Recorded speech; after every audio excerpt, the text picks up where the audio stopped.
São 8h33. A partir de agora, inclusive já divulgamos ele antes, né, da nossa ida para o apoio cultural, o professor doutor Adriano César. Ele é doutor em administração, especialista em gestão estratégica e também na formação de lideranças.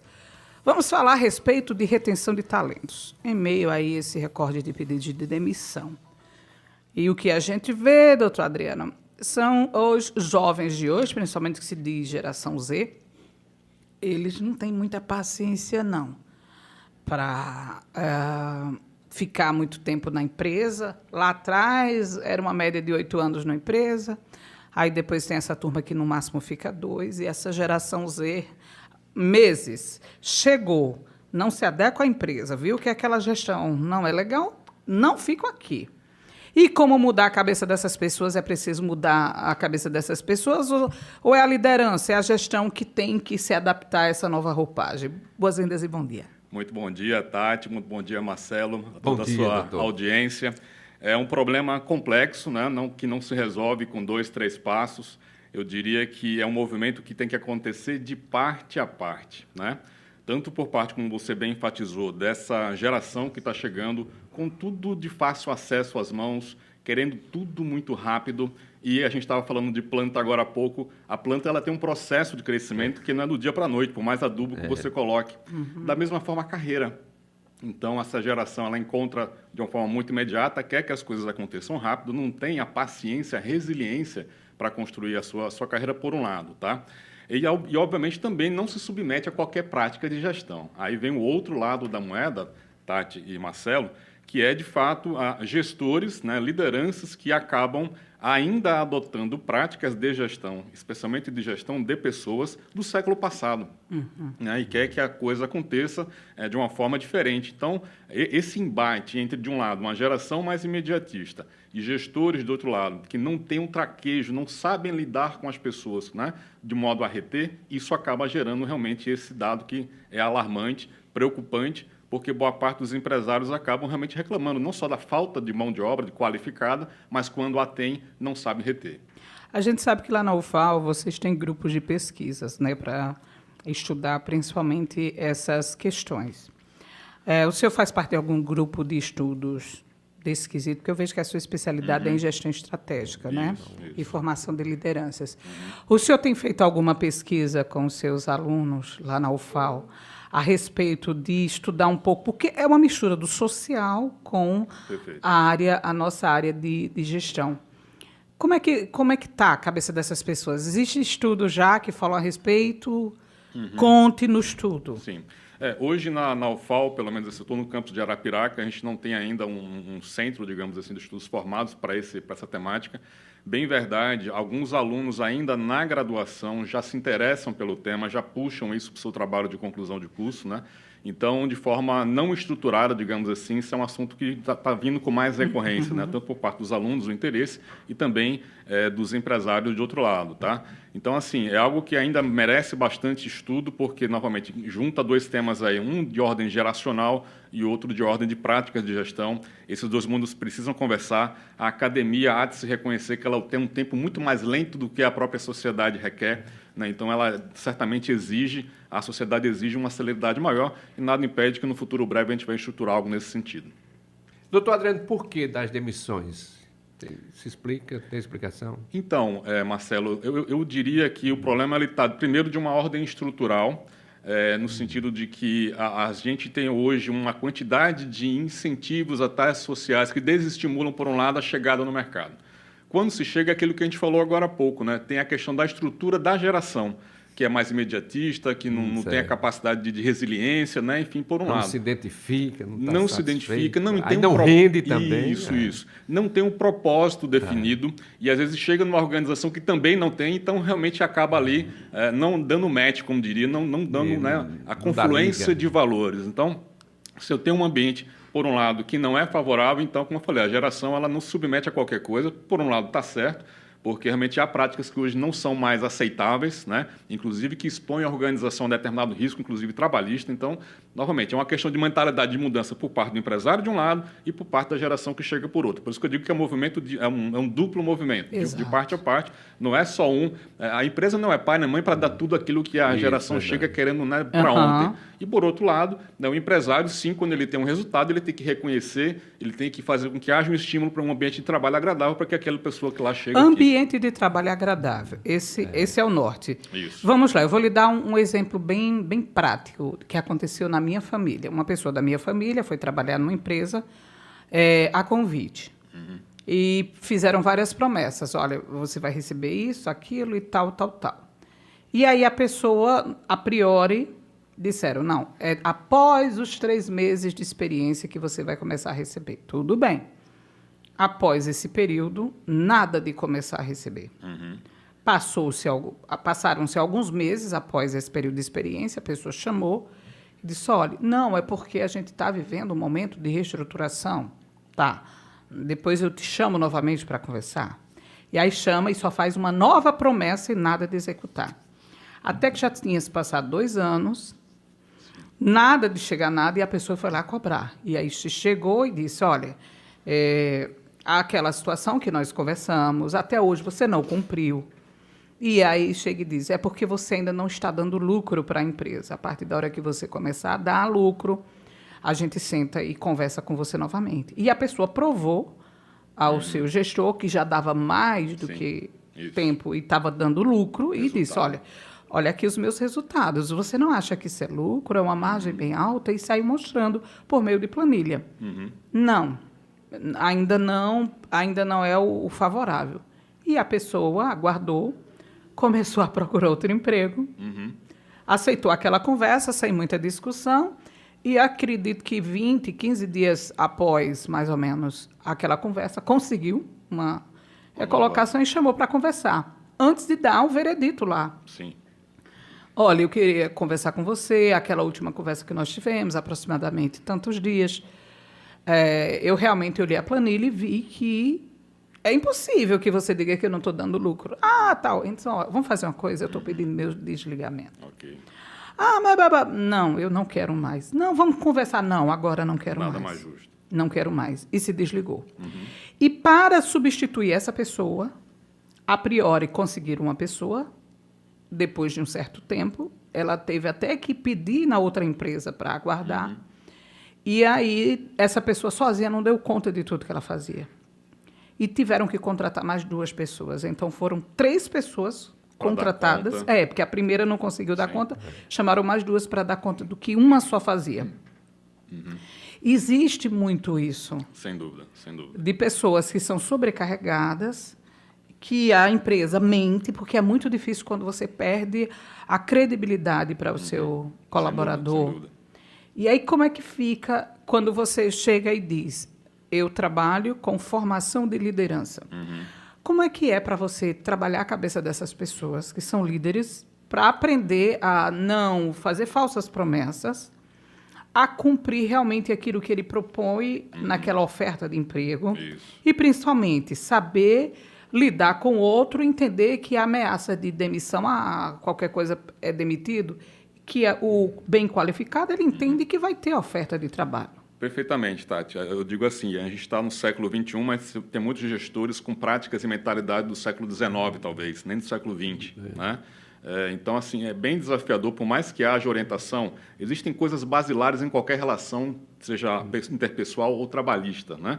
A questão dos valores, sem dúvida alguma, a questão do caráter, né, da honestidade, são coisas basilares que a gente não negocia. Tá? Então, trazendo aquela situação que você colocou agora há pouco, se há um acordo no início, esse acordo tem que ser cumprido com transparência, tem que ter critérios objetivos. E se não há, também que na forma adequada e no tempo adequado se comunique isso. Então, é inaceitável você passar 2 anos em descumprimento de uma coisa que você lá atrás teve como certa, por assim dizer. Tá?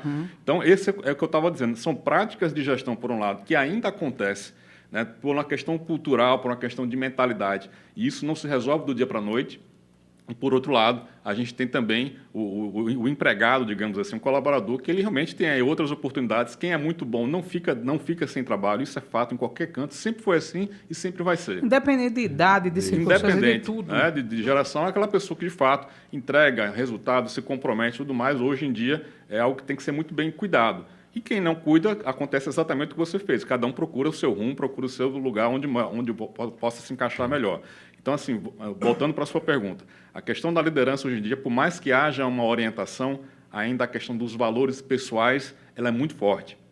Posso dar a melhor formação do mundo, o cara pode ter pós-doutorado em liderança, mas se tiver uma questão de caráter, inicialmente, que não está condizente com a prática de gestão do dia a dia, então tudo aquilo que foi estudado, digamos assim, que foi orientado, vai por água abaixo. Então, sobretudo, uma questão de caráter, de bom senso, de credibilidade que se constrói numa relação. Doutor Adriano, qual é a leitura que o senhor faz com relação hoje com os tempos atuais, e estamos aí com o advento da internet, e o camarada hoje está lá com o seu celular, né? Faz um vídeo e diz, deixe de ser empregado colaborador, você vai ser patrão. Sim. Faça assim, assim. Isso induz as pessoas. Como é que o senhor vê esse momento que estamos vivendo? Eu vejo assim, primeiro que se vende muita ilusão, né? Nem todo mundo, eventualmente, tem a necessidade ou o mesmo desejo de querer empreender, se força muito a barra. Então, se todo mundo virar empreendedor, como é que vai ficar né, em termos de colaborador? Então, tem que ter as duas coisas, sim. É claro que todo colaborador que identifica uma oportunidade de negócio, que queira realmente empreender, aí é uma coisa. A outra coisa é você ser forçado a ou levado a de maneira... Induzido, né, por uma ilusão. Achando que vai dar certo, e não quer mais ser empregado, porque o salário é mínimo, e aqui a orientação que veio pela internet... Exatamente. Vai dar certo. Exatamente. E não é fácil, pelo contrário, né? Eu conheço várias pessoas que até, por uma situação, porque se aposentou, pegou um dinheiro de aposentadoria, um dinheiro que recebeu e vai empreender. E acaba perdendo tudo, né? Inclusive, e ainda tem aqui isso. Em Alagoas, essa informação né? ainda tem isso. Você, ainda tem isso. O menos custo você vai... Eu acho que não só Alagoas, Brasil passou por um período dos famosos PDV, vocês lembram? Foi Alagoas e foi Brasil. Perfeito. Milhares de pessoas pediram PDV. Aqui em Alagoas e no Brasil inteiro, né? As instâncias dos governos federais. E aí, muita gente pegou aquele dinheiro, começou a empreender com algo e foi uma tragédia. Isso. Por quê? Porque você mergulhar no mundo dos negócios sem conhecê-lo, sem ter uma estratégia adequada. É verdade, um profissional que orienta. Exatamente. Há duas coisas, né? Primeiro que você, porque eu tenho, sei lá, 30 anos de experiência numa determinada profissão, atividade, acho que isso é suficiente para você se lançar no mercado como empreendedor. Não é. Porque, como empreendedor, você tem as competências técnicas, sim, que é por onde você começa, geralmente, o negócio. Eu sou muito bom em determinada coisa e vou ali, identificar uma oportunidade e começo porque tem uma habilidade técnica. Mas ela não é suficiente. Há dois outros tipos de habilidade. Uma delas é comportamental. Há comportamentos empreendedores que você não é ensinado em nenhuma graduação, em nenhuma faculdade no mundo. Tá? Hoje tem um programa do Sebrae, que é o Empretec, que auxilia e muito o empresário a desenvolver e a tornar claro quais são essas competências empreendedoras. E também a competência comportamental de relacionamento. Relacionamento com o cliente, com o fornecedor, com o colaborador. E, novamente, isso não é ensinado no dia a dia, muito menos só porque você está com dinheiro na mão e vai querer colocar isso no mercado. Então, a junção dessas três coisas ela é vital e nem todo mundo tem a consciência de que isso é importante e se prepara de forma estratégica, porque tem que haver um planejamento, obviamente, para isso, até para uma transição de carreira, né? Você vai sair de um emprego de CLT para empreender, você tem que fazer de maneira planejada para que não haja contratempos, né, maiores do que o previsto. É aquela coisa, quem não tem conhecimento nenhum, tampouco formação na área de gestão, tem uma falsa ideia de lucro. Tem gente que diz, meu lucro é de 150%, 130%. Impossível. Porque a contagem é de 0 a 100. Não tem como ir a mais. E faturamento não é lucro. Não, né? é Ainda lucro, tem esse detalhe. jamais. Faturar é uma coisa, lucro é outra, né? Tem gente que não coloca. Eu tenho um irmão que estava passando por problemas, sempre. Ele tem uma distribuidora de água mineral e vende também gás. E ele sempre tem problema. E eu disse, rapaz, você não está contabilizando a logística no seu negócio. Fazer uma boa precificação. Eu dizia para ele, olha, quais são os bairros que você mais vende? Bairro tal. calcule o frete melhor. Você não está calculando, você está inserindo como se você fizesse a entrega na mesma rua, fosse o mesmo valor de você entregar no outro bairro. Você Perfeito. tem que calcular. E as pessoas não querem aprender sobre precificação, colocam o mesmo valor. Exemplo, uma cidade como Maceió. Porque a concorrência está aqui do lado, coloca um preço, que tem uma determinada estrutura e custo, e o cara pensa que é a mesma coisa só para querer competir, e não é. Eu vou dar um exemplo de farmácia. Aqui em Alagoas, eu acho que o pessoal tem uma paixão por farmácia muito grande. Maceió nem se fala. Quando você olha, é uma farmácia aqui, outra acolá. E outro problema, abre uma farmácia naquele bairro, quando o pessoal vê se abrindo uma outra. Aí na mesma rua tem 5. Isso. E se você não oferecer um bom atendimento, uma boa qualidade, desconto, se tiver uma boa relação com o seu cliente, você perde. Sim, porque senão vira commodity, né? Medicamento vai gerar a diferença muito pequena e realmente o atendimento, o ambiente ali no qual você acessa vai fazer a diferença. Qual é a maior dificuldade que você, como um professor da área, que vai formar, né, novos profissionais, encontra no perfil do alagoano para gerir? Eu não diria que é só do alagoano, né? E aí é uma coisa que remete, fazendo autoanálise em termos de avaliação, mesmo os cursos de graduação da administração, eles precisam evoluir, a palavra é essa. Porque, via de regra, boa parte dos professores que lá estão nunca tiveram a experiência de administrar um negócio. Então, como é que eu vou formar alguém, né, que eu não tenho como passar de experiência prática? Eu tenho uma experiência teórica, né, que é uma coisa, a teoria é uma coisa, a prática é outra teoria. É verdade. É outra realidade. Então, começa por mudar, assim, não só o corpo de gestão, a educação de levar para a prática, uma coisa que eu, particularmente, como professor, estimulo os meus alunos a fazerem atividades em empresas, laboratórios, de escolha deles, digamos assim, porque é fazendo que a gente aprende. Isso. O adulto aprende fazendo, não somente lendo, estudando e fazendo prova. Então, começa pela mudança do ensino para começar e depois, obviamente, na educação, da pós-graduação e em diante, também seguir essa mesma lógica, mais prática e menos teoria. Indo agora à questão desses jovens, voltando ao nosso tema, né, porque a gente aproveita e sai passeando.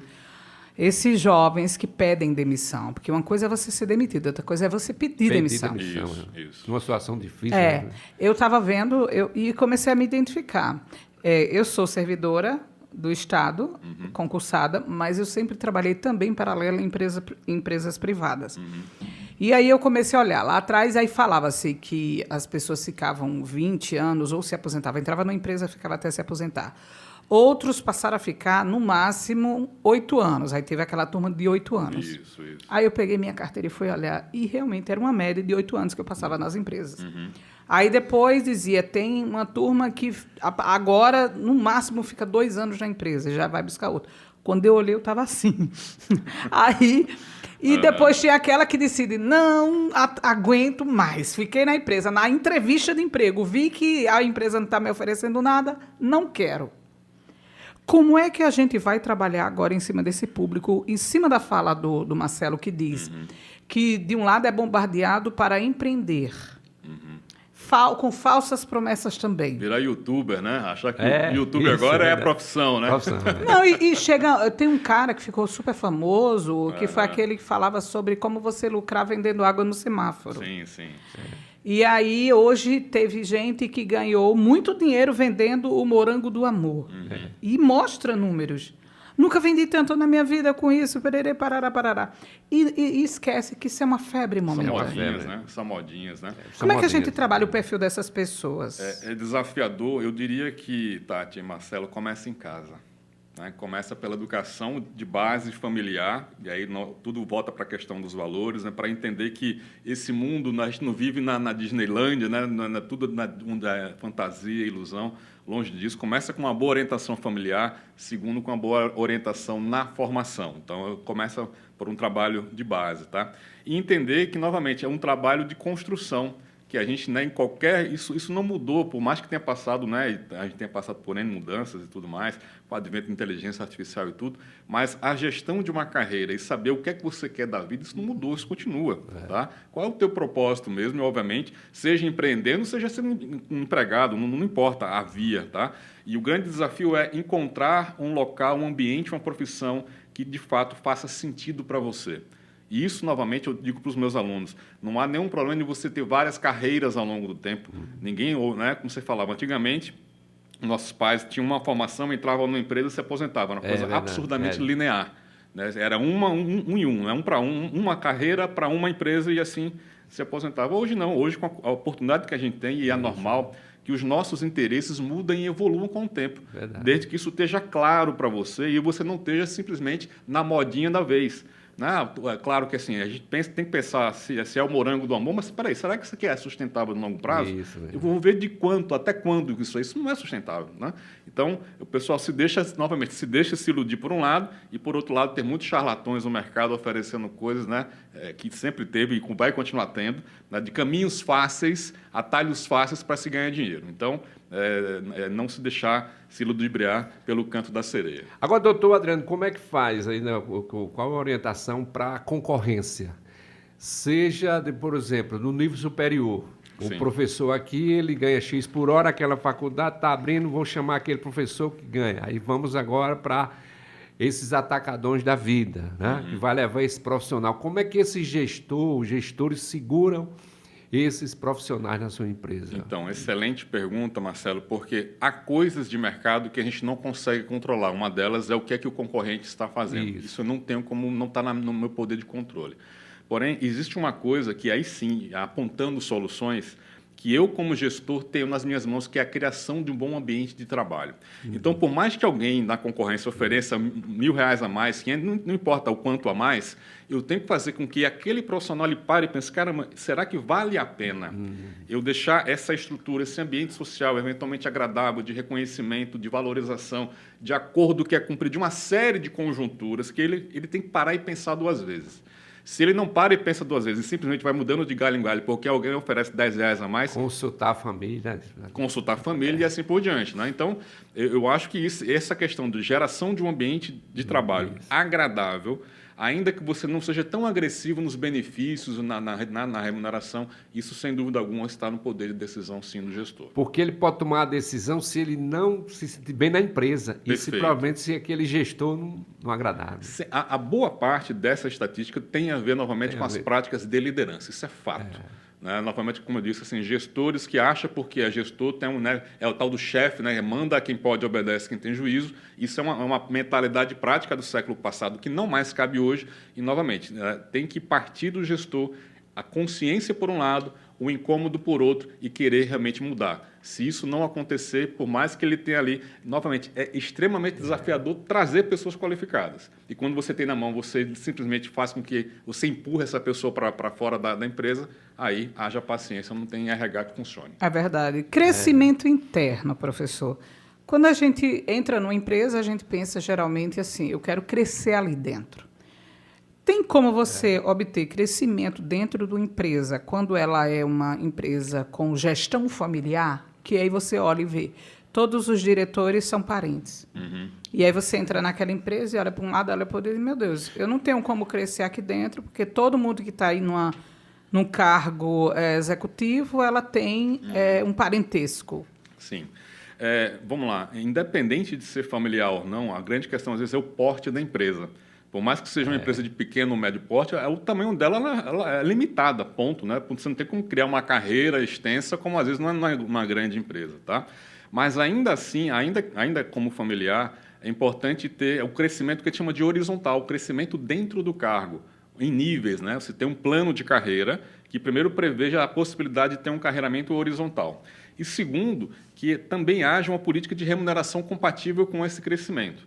Então, você tem uma remuneração, reconhecimento e um mínimo de carreira dentro daquela empresa no primeiro momento, é uma possível solução. A outra é também contar ou trabalhar para que haja o crescimento da empresa, porque a empresa crescendo, ela abre também novas possibilidades de carreira. Tá? Então, uma mão lava a outra, como diria. Né? Se a empresa eventualmente não cresce, eu também não tenho a possibilidade de trilhar outras carreiras lá dentro. Tá?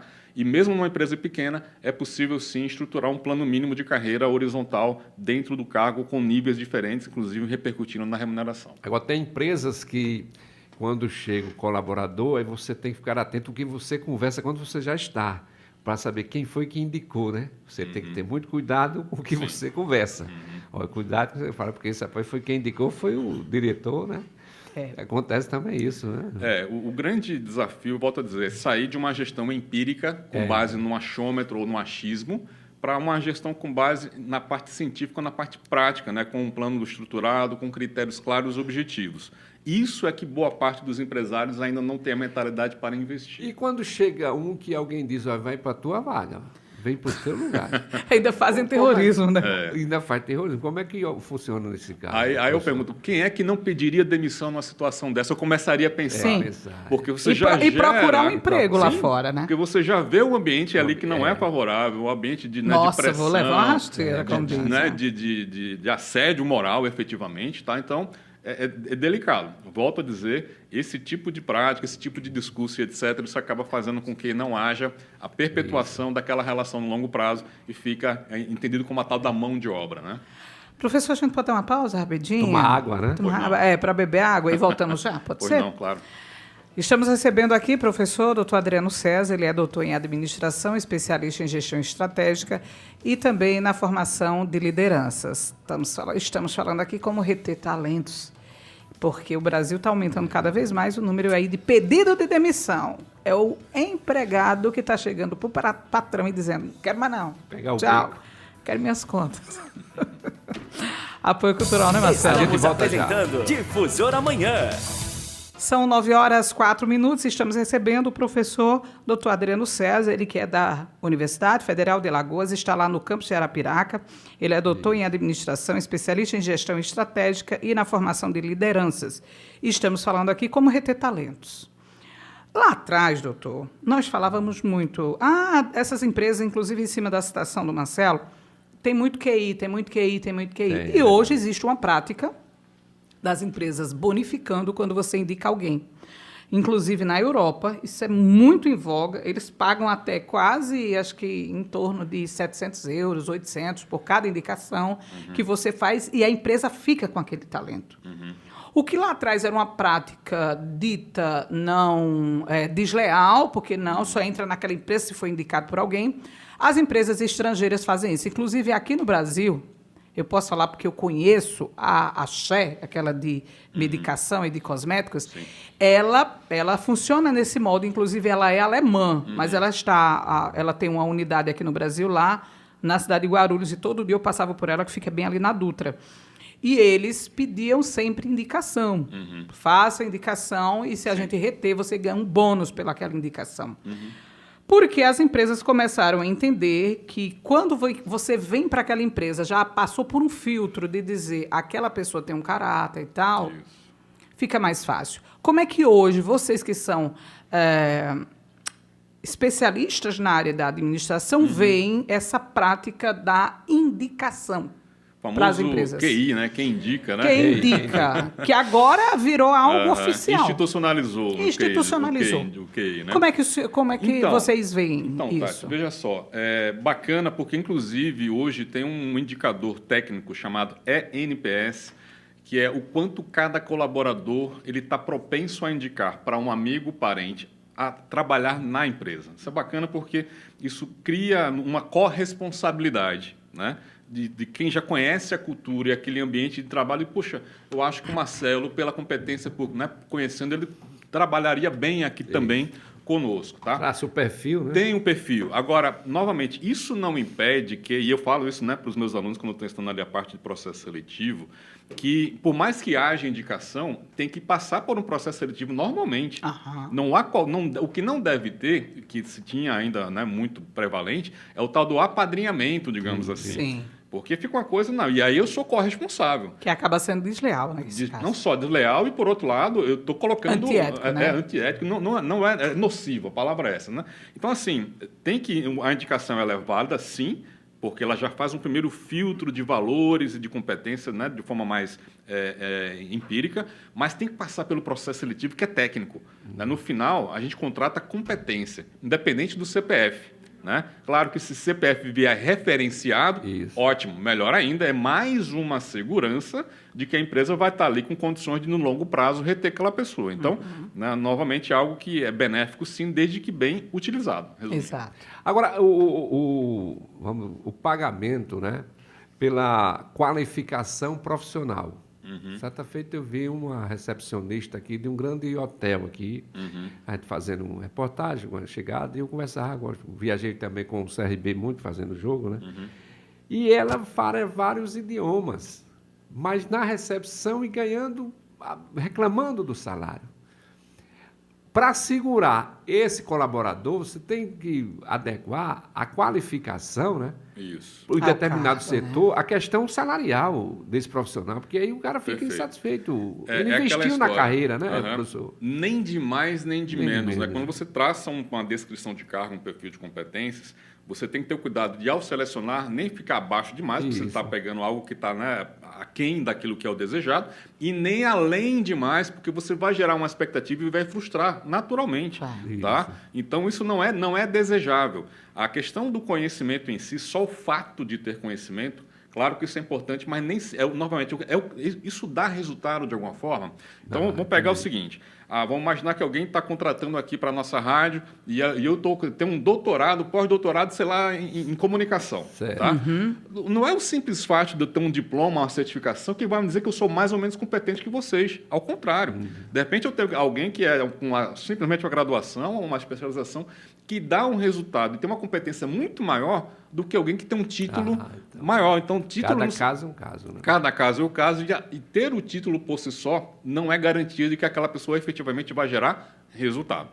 Tá? Qual então, o período que se passa, professor, para você fazer uma avaliação daquele profissional e dizer está na hora de dar uma oportunidade para ele crescer de cargo, ele melhorar a sua função? A cada 6 meses, a cada um ano, a cada 2 anos? Existe essa periodicidade? Então, hoje temos ideais. Primeiro, é interessante que você tenha uma avaliação de desempenho estruturada. Isso é uma prática de RH, efetivamente. Tá? Infelizmente, boa parte das empresas, não só pequenas, às vezes até média, né, se preocupa mais em recrutar e treinar e para por aí.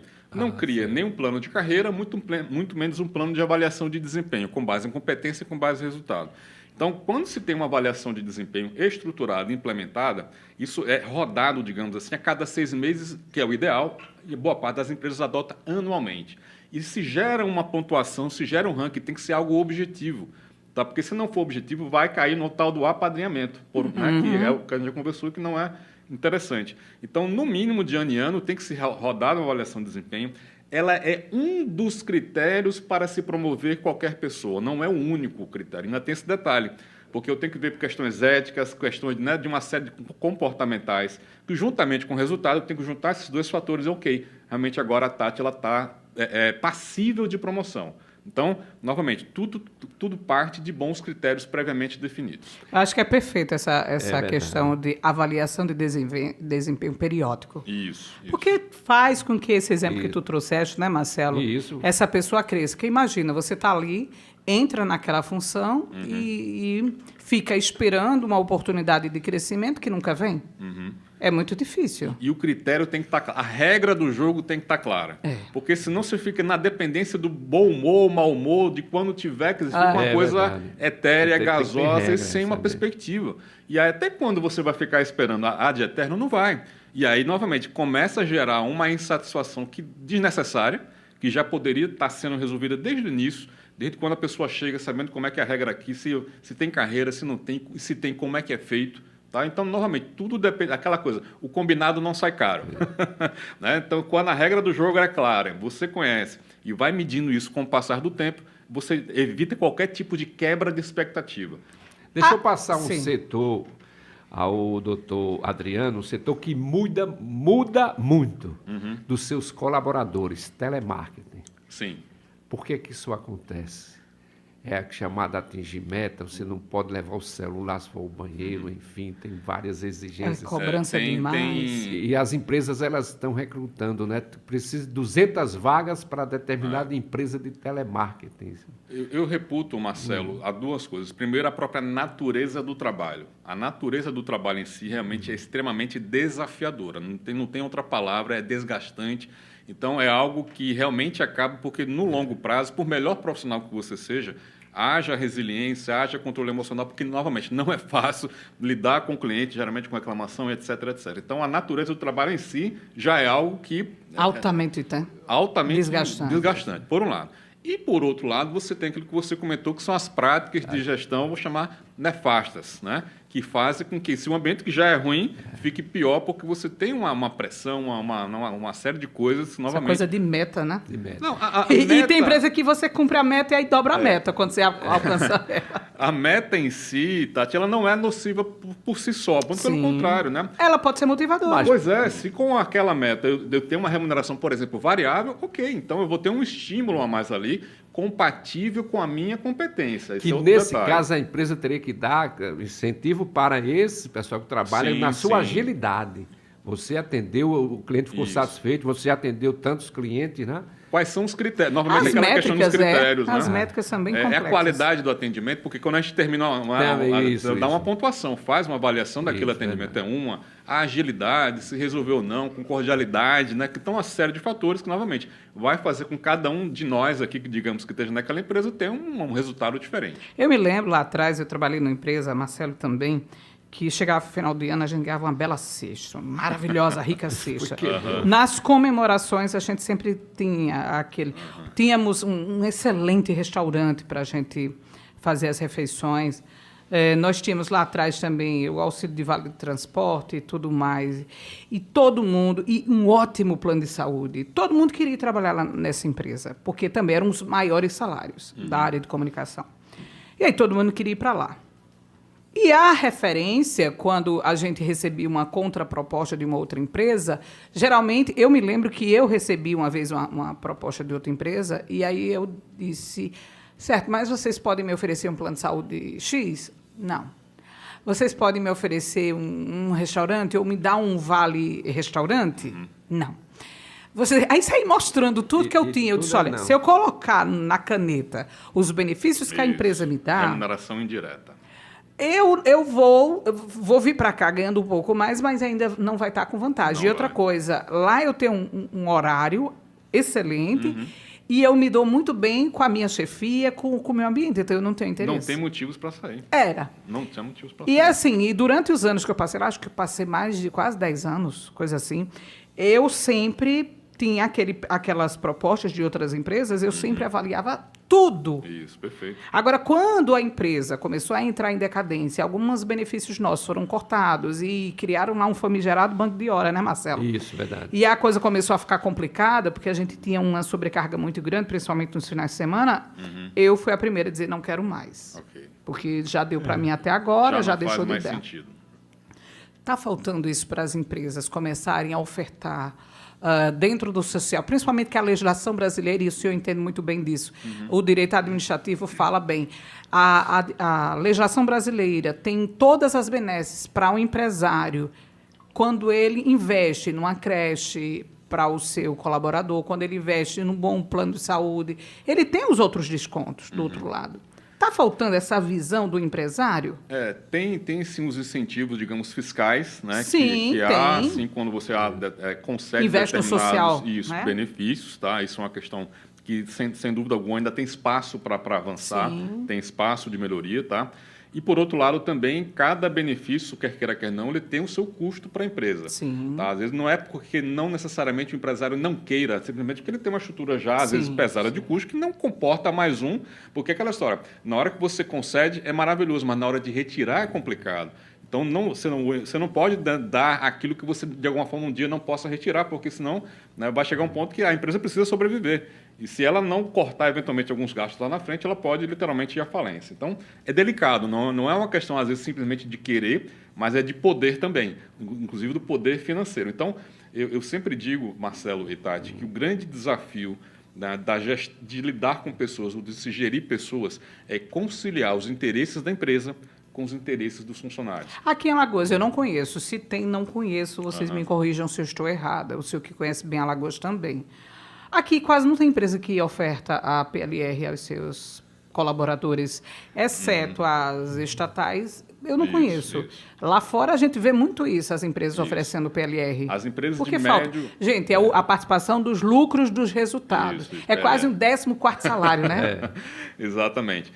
Novamente, vai para uma questão, primeiro, de cultura, de estrutura e, segundo, de caixa. Porque por mais que você crie a regra de uma distribuição de resultado, ela depende, obviamente, de ter caixa. Você não pode distribuir aquilo que você não teve, tá?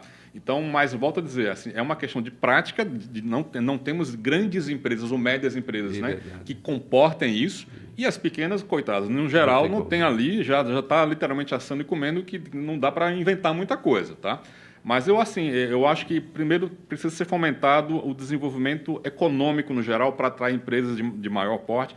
Já estamos, né, ao longo dos anos, já foi pior, né? Hoje em dia a gente já vem, que era bem ou mal nos últimos anos, isso está evoluindo e, sem dúvida alguma, na chegada dessas empresas, isso acaba criando dentro do cenário que as outras também acabem seguindo as boas práticas das maiores, porque senão elas vão começar a perder exatamente por essas grandes. Né? Doutor Adriano, toda empresa necessariamente precisa de um gestor ou o dono toma conta? Como é que funciona?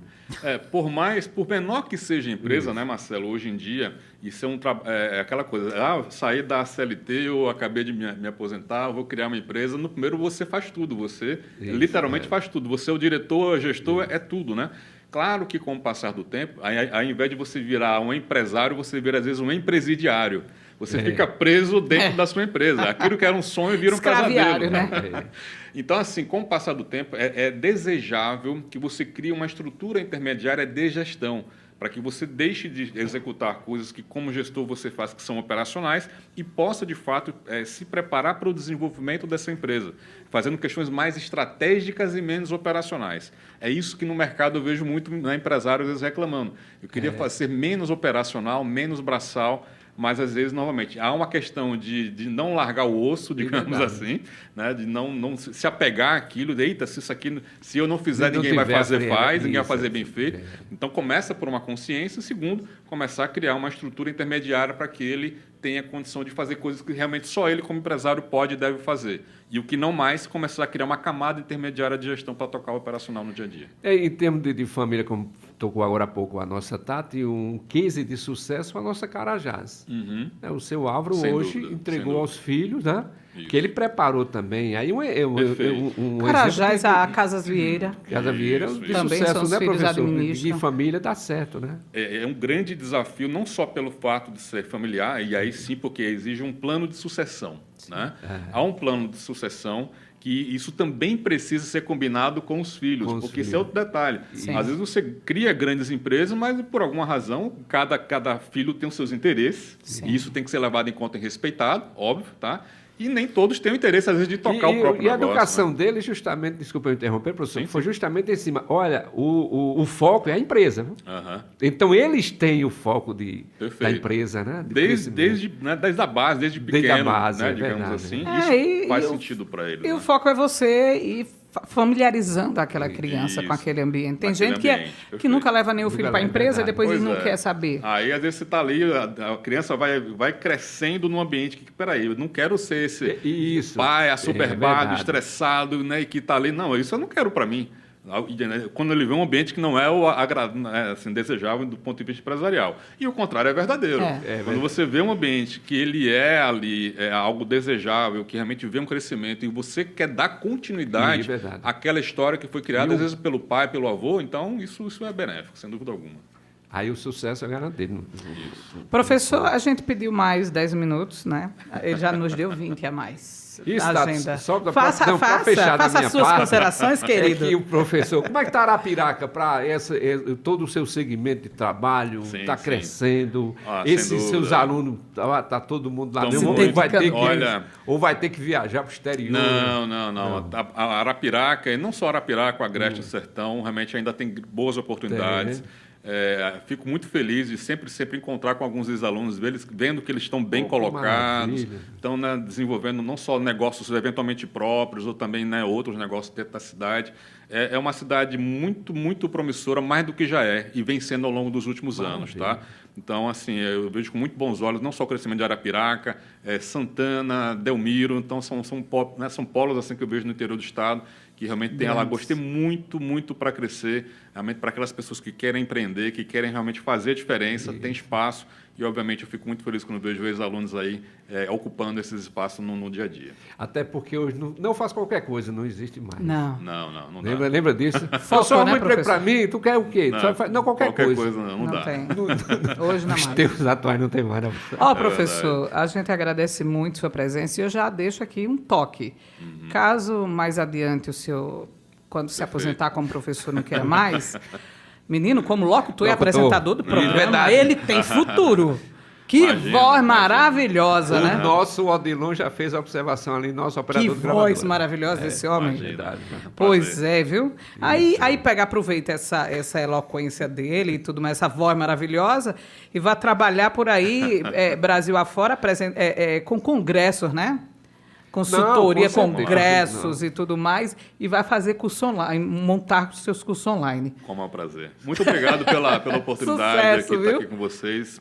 Foi muito bom o bate-papo e fico à disposição para outras oportunidades. Só o bom dia. Brincadeiras à parte, professor, mas é verdade, Só viu? o bom dia, boa tarde, boa noite, uma palestra já aprende. Já aprendi. Menino, Imagina. sucesso. Ele for fazer aqueles cursos. Ficou que o pessoal caladinho ali oferece. quando ele levantou. Menino, bom dia. Grande Doutor Adriano, professor. muito obrigada. Obrigado. Obrigada pela sua colaboração e contribuição na história da vida dos alunos aqui de Alagoas, Opa. futuros gestores. Isso, A nossa UFAL sempre tem grandes talentos, né, como professores. A gente fica muito feliz com a sua presença aqui no nosso estúdio. Até a próxima. Obrigado, até a próxima. Conversamos com o professor Dr. Adriano César, ele é doutor em administração, professor da Universidade Federal de Alagoas, o campus Arapiraca. Ele é especialista em gestão estratégica e na formação de lideranças.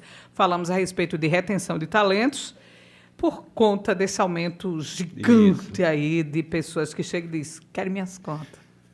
Principalmente os jovens, gente. A gente está falando aí principalmente dessa geração Z, chamada Vamos de geração trabalhar, Z. gente. Exatamente. Produzir. Que não aceita não qualquer coisa não. Então, gestores, se qualifiquem.